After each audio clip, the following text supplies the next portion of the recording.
வணக்கம் and welcome to ஷாந்தாஸ் cakes. இன்றைக்கி நாங்கள் முதல்ல செய்ய போகிற கேக் வந்து பட்டர் கேக். பட்டர் கேக் தான் ரொம்ப ஈஸியான மெத்தட். நீங்கள் நல்லா ஞாபகம் வச்சு கொள்ளக்கூடிய குவான்டிட்டிஸ் உங்களுக்கு இருக்கும். அதனால் நான் இதை முதல்ல செய்கிறேன். தேவையான பொருட்கள் பாருங்கள், எல்லாம் எடுத்து வச்சுருக்கேன். இது வந்து கேஸ்டர் சுகர், சர்க்கரை, அப்புறம் வந்து maida, baking powder, vanilla essence, margarine, முட்டை, அப்புறம் வந்து கேக் டின்ஸ் தயாராக வச்சுருங்க. இதில் ரெண்டில் ஏதாவது ஒரு டின்னில் நாங்கள் ஊற்றலாம். வெயிங் மெஷின், அப்புறம் வந்து என்னுடைய ஃபேவரட் ஸ்பேட்யூலா, டீஸ்பூன், சிஃப்ட். இது பாருங்கள், துணி நனைச்சி வச்சுருக்கேன். இதை நான் உங்களுக்கு முதல்ல சொல்லியிருக்கிறேன்.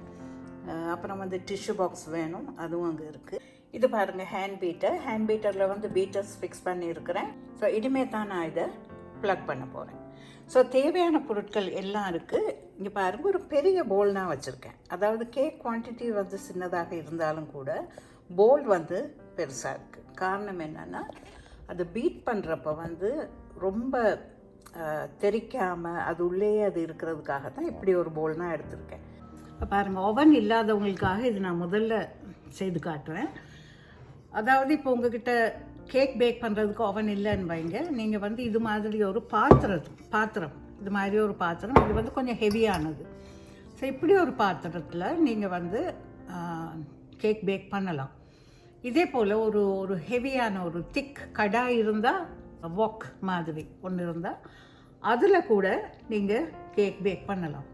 ஸோ அந்த கேக் பேக் பண்ணுற மெத்தட் எப்படின்னா, இது மாதிரி ஒரு வளையம், அதாவது இந்த பாத்திரமெல்லாம் எடுத்து வைக்கிறதுக்கு நாங்கள் வச்சுருப்போம்ல கிச்சனில் ஒரு ஸ்டாண்ட், இங்கே வைக்கணும். அதுக்கு மேலே தான் நீங்கள் கேக் வைக்க போகிறீங்க. ஸோ அந்த வளையம் வச்சதுக்கப்புறம் நீங்கள் இந்த அடுப்பில் வச்சு ஒரு கிட்டத்தட்ட 10 minutes ப்ரீ ஹீட் பண்ணணும்.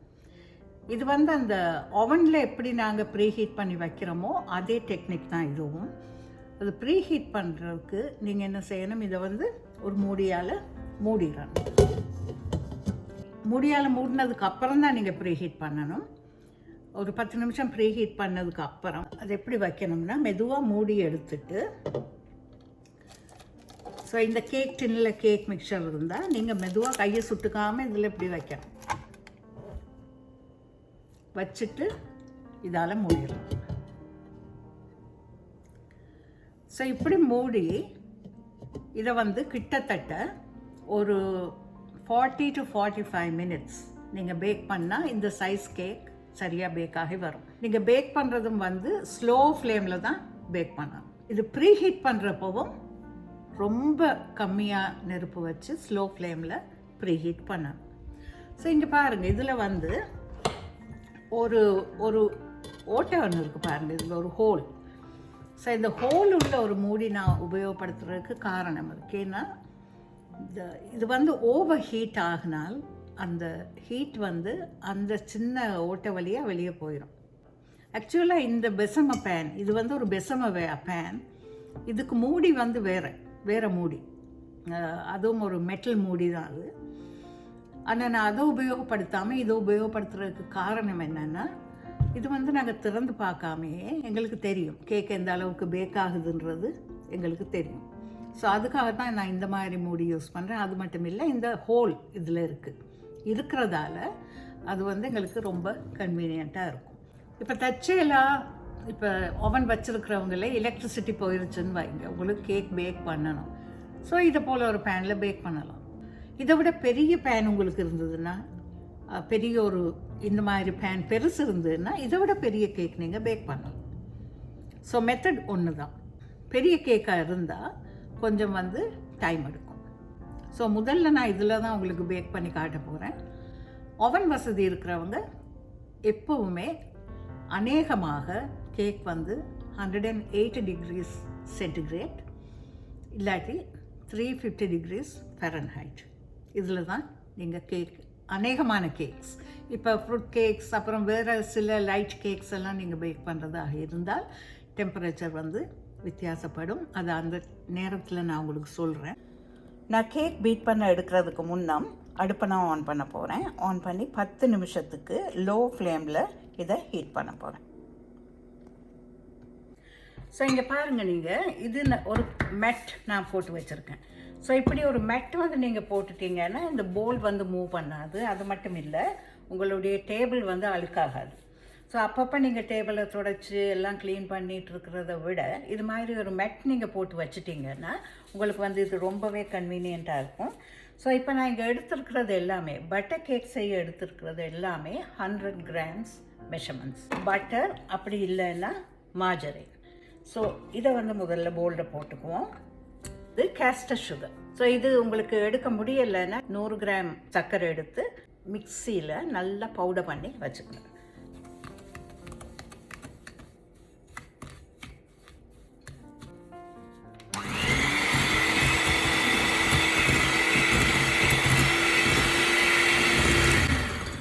பீட் பண்ண ஆரம்பித்த உடனே ரொம்ப ஹை ஸ்பீடில் போடாதீங்க, எல்லா பக்கமும் தெரிச்சிடும். ஸோ முதல்ல ஸ்லோவாக 1ல் முதல்ல போடுங்க.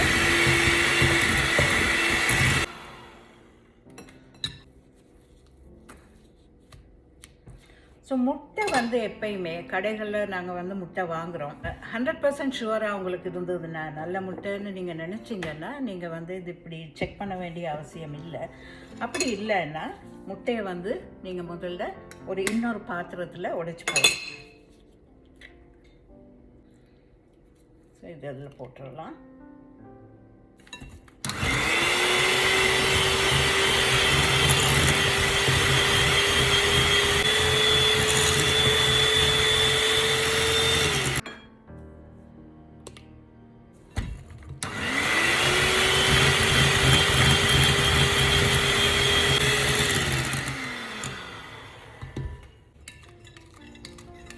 மாவு பாருங்கள், 100 grams எடுத்துருக்கேன். ஸோ இது வந்து நான் ஒரு தடவை சலிச்சு வச்சுருக்கேன். ஸோ இதில் நீங்கள் பேக்கிங் பவுடர் 1 teaspoon, அதாவது 100 கிராம் மாவுக்கு 1 teaspoon பேக்கிங் பவுடர், 11 teaspoon தலை தடவிய திட்டம்னு சொல்லுவாங்க. இதை இந்த மைதாவில் நீங்கள் போட்டுட்டு ஒரே ஒரு தடவை இதை இப்படி மிக்ஸ் பண்ணி விட்டுட்டு இந்த கேக் மிக்சர்லேயே நீங்கள் இதை சலிச்சு விட்டுறலாம். இப்படி 2 தடவைக்கு நீங்கள் போடுங்க, அரைவாசி.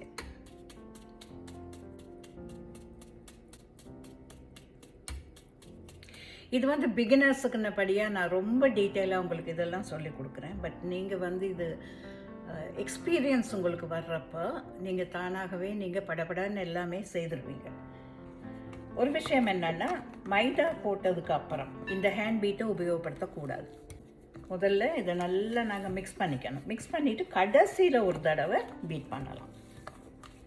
ஸோ இது மிக்ஸ் பண்ணுறப்பவே நான் வந்து ஒரு கொஞ்சமாக ஒரு 1/4 teaspoon உப்பு இதில் சேர்த்துக்கிறேன். எந்த ஒரு இனிப்பு வகைக்கும், அது கேக்காக இருக்கலாம், எதுவாகவும் இருக்கலாம், உப்பு வந்து அவசியம். ஏன்னா உப்பு வந்து எப்போயுமே அந்த டேஸ்ட், இனிப்பை வந்து சுகரை வந்து என்ஹான்ஸ் பண்ணும். அந்த சுகர் டேஸ்ட்டை கொஞ்சம் தூக்கி கொடுக்கும், தூக்கலாக இருக்கும். ஸோ அதனால் உப்பு வந்து அவசியம் நீங்கள் சேர்க்கணும். இந்த அரைவாசி மாவு அதையும் போட்டுருவோம்.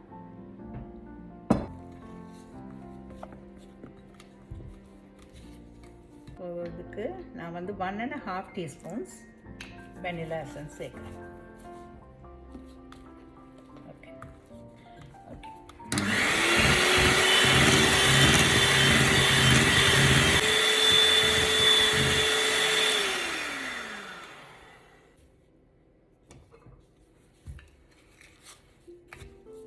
இந்த 7-inch tin.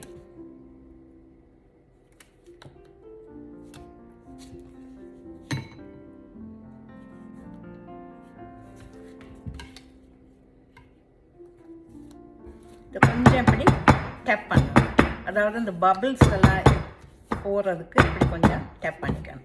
நான் கையில் இருந்த க்ளவுஸ் கழட்டிட்டேன். ஏன்னா எப்பயுமே அடுப்பில் ஒர்க் பண்ணுறப்ப வந்து நீங்கள் பிளாஸ்டிக் க்ளவுஸ் கையில் போடவே கூடாது. துணி க்ளவுஸாக இருந்தால் பரவாயில்ல, ஆனால் பிளாஸ்டிக் வந்து நீங்கள் போடக்கூடாது. இப்போ பாருங்கள், இந்த பெசம பேன் உள்ள நான் வந்து கேக்கு பீட் பண்ண பட்டர் கேக்கை வச்சுருக்கேன். இப்போ வந்து ஒரு மூடியால் இதை மூடிடலாம். கிட்டத்தட்ட ஒரு 40 to 45 minutes எடுக்கும் பேக் ஆகுறதுக்கு. ஏன்னா அது ஸ்லோ ஃப்ளேமில் பேக் ஆகுது.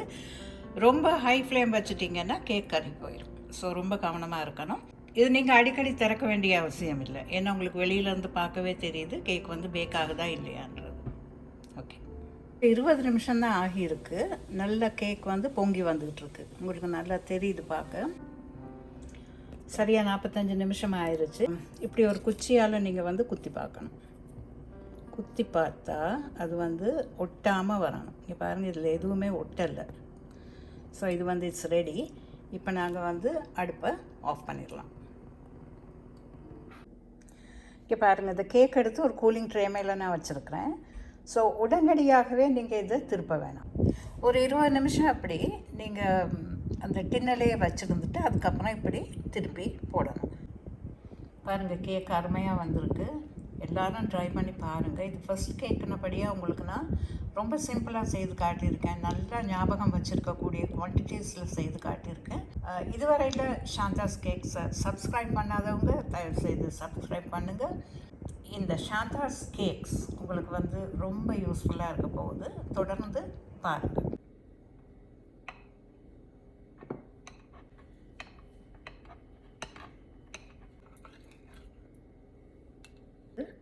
நல்ல டெக்ஸ்டர். பட்டர் கேக் இப்படி தான் இருக்கணும்.